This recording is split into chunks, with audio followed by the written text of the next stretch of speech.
La forte croissance économique du Rwanda lui a permis de franchir la barre de 13 milliards de dollars de produit intérieur brut en 2022. Cette croissance économique, selon la Banque africaine de développement, repose sur l'expansion des services offerts par le pays, par le renforcement de son secteur industriel et par l'agriculture. Pour conserver ce positionnement, le pays, avec l'acquisition en cours d'un nouvel aéroport à Bugesera, souhaite se placer comme le nouveau centre aérien de la région. Ces priorités ont d'ailleurs été soulignées par le président rwandais Paul Kagame à l'occasion du Qatar Economic Forum qui a débuté le 23 mai à Doha.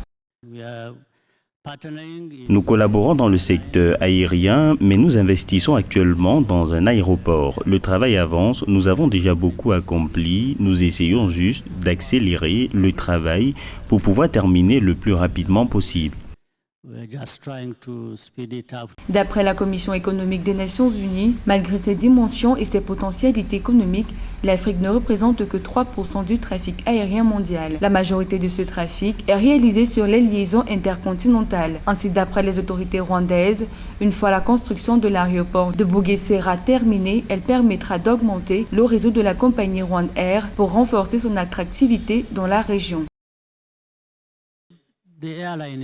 La compagnie aérienne est déjà assez performante. Pour ce qui est de l'aéroport, d'ici la fin de l'année, nous serons à environ 70% de sa construction et je crois que dès l'année prochaine, les choses commenceront à s'accomplir.